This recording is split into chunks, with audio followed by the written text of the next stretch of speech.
Perfect. Perfect. Perfect.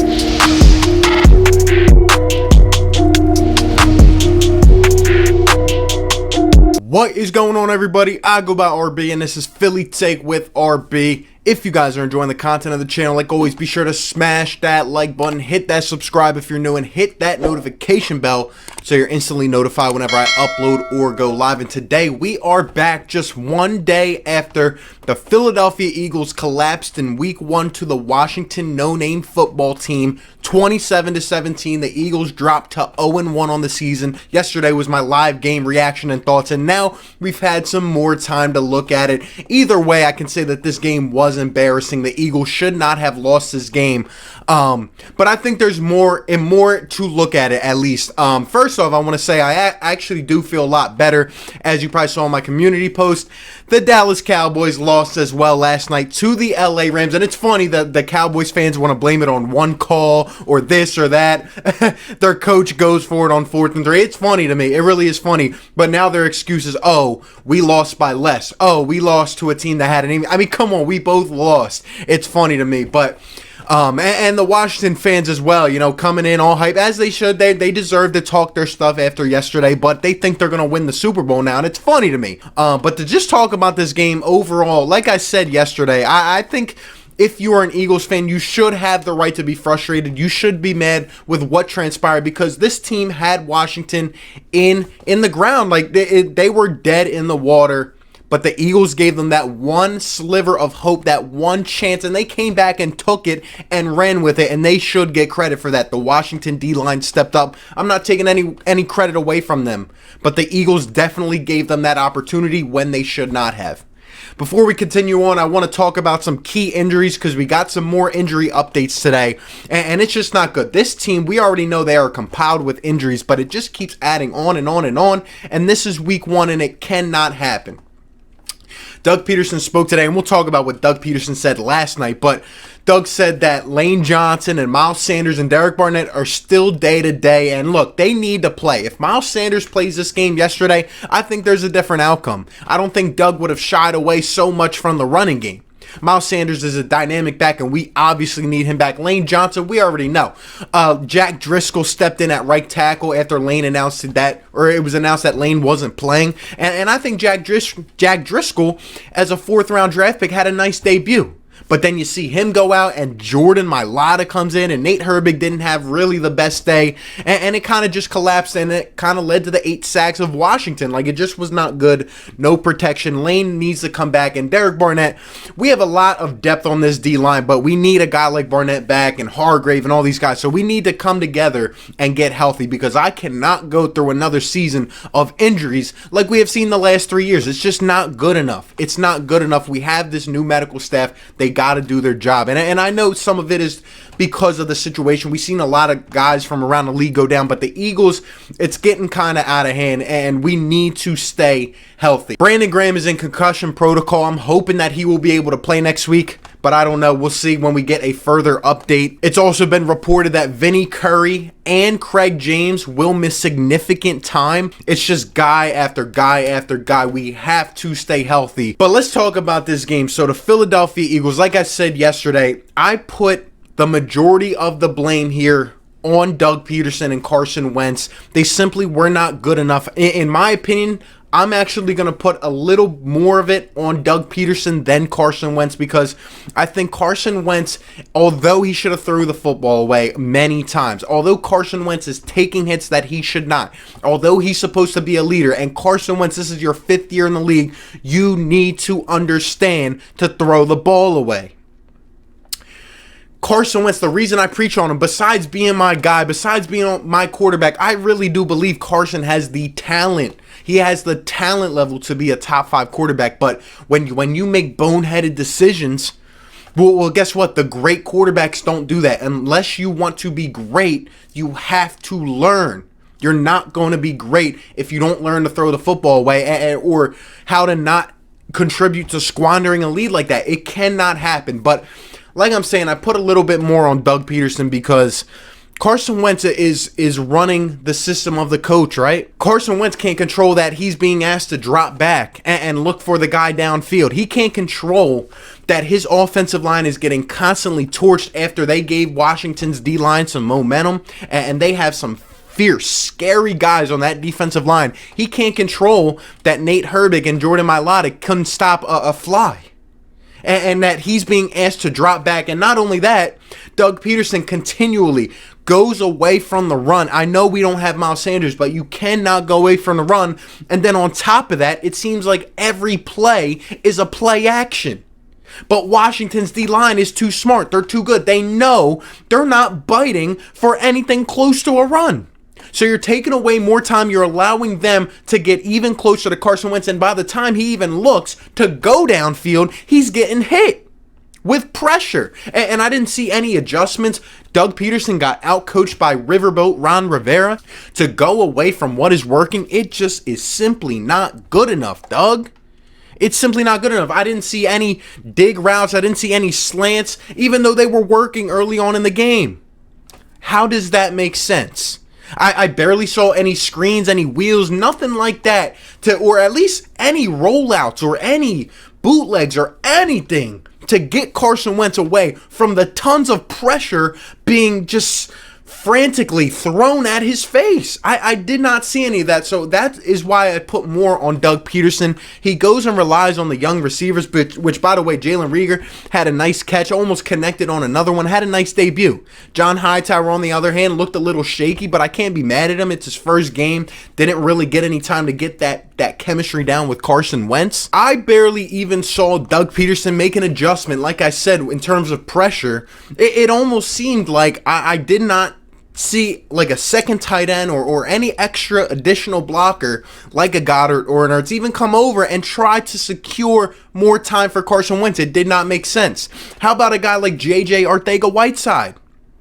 J.J. Arcega-Whiteside had 26 or 28 snaps, I believe, and no targets. I mean, we've been hearing is good things about this guy. Where was he, Doug? Where was he? It does not make sense.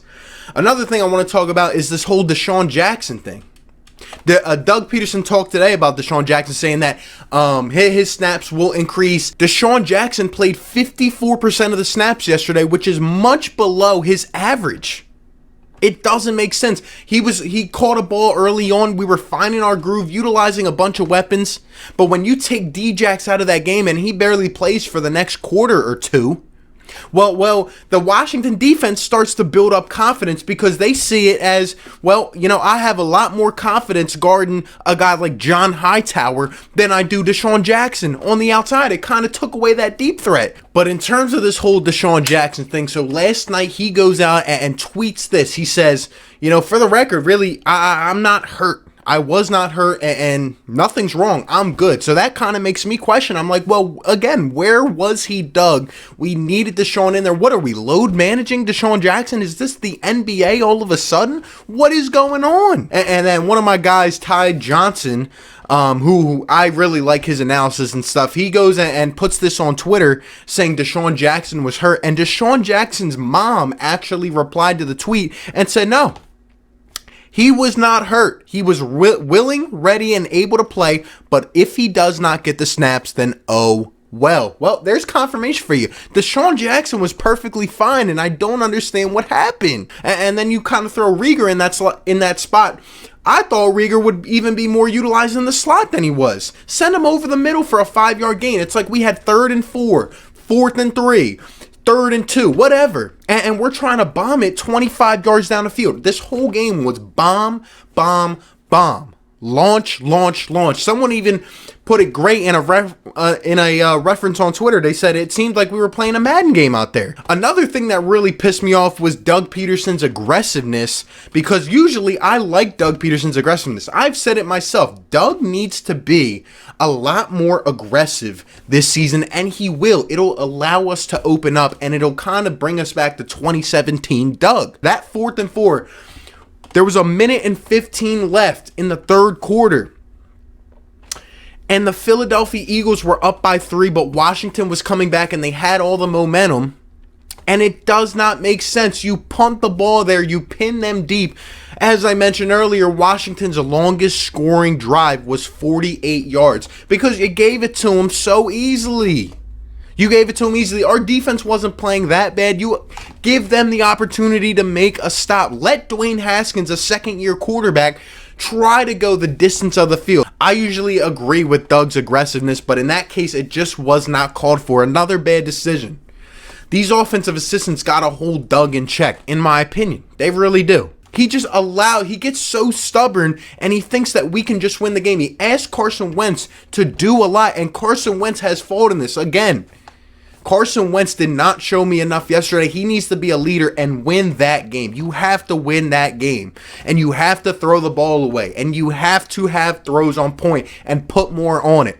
But it's Doug Pederson's system and his inability to adjust in games like yesterday, and he has to be a lot better. Doug Pederson was asked about the disparity between passing and running the ball and how we only ran 9 times in the first half, and we ended up running 17 times compared to throwing it 42 times, and this was his answer. We didn't do our best in the run game. That's an area that we've got to clean up, obviously, and make the necessary corrections. But listen, I don't necessarily in game know if we're throwing or running. I just know that we're going to execute the play called and do our best to try to score. After hearing that, I'm just like so damn confused. Like what are you talking about, Doug? Honestly, I'm trying to put it together. The only thing I could come up with is if he is referencing RPO type situations where it's on Carson to decide whether to pull the ball and find a receiver or what.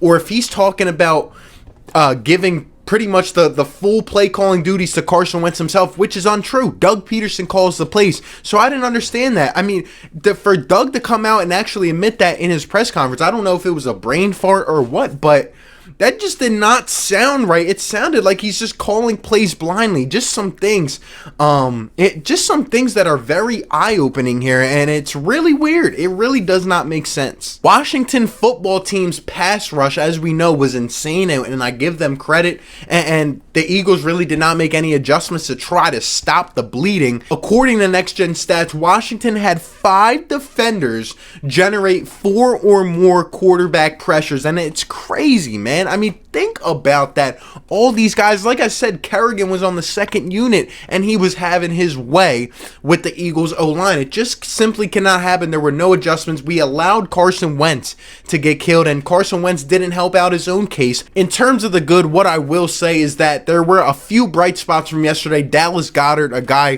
who obviously we know the whole tight end situation. I thought Dallas Goedert came out and balled. I wish we would have even given him more opportunities and not really gone away from him.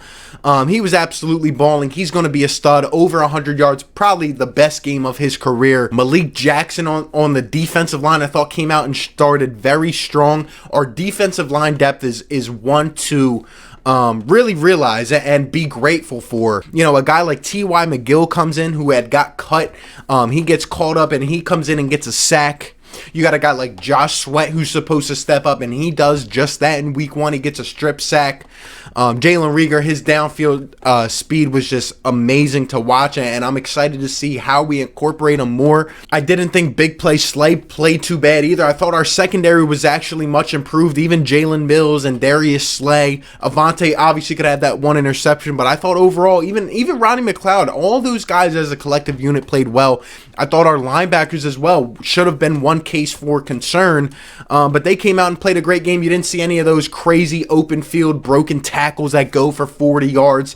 They impressed me as well, and I think they really stepped up. We made a couple nice special teams plays as well. Marcus Epps, the one that he made, comes up big in my mind. Overall, there were some good spots, and we got to carry that over to week 2, because looking at the schedule, we got the Rams, who beat the Cowboys last night. And if you saw any highlights, if you saw any tape of a guy named Aaron Donald, I mean, throwing Ezekiel Elliott out of the way, throwing offensive linemen with one hand, it's going to be detrimental to this Eagles team. Lane Johnson, like I said, he has to play next week. The Eagles' record under Doug Pederson when they have Lane Johnson is 36-17, and without Lane Johnson under Doug Pederson, we're 6-12. Let me know your guys' thoughts from Week 1, your final thoughts, any key takeaways. Give me all your thoughts down below in the comment section. Appreciate you guys for tuning in. Be sure to like, comment, and subscribe, and I'll catch you on the next one. Peace. Perfect. Perfect. Perfect.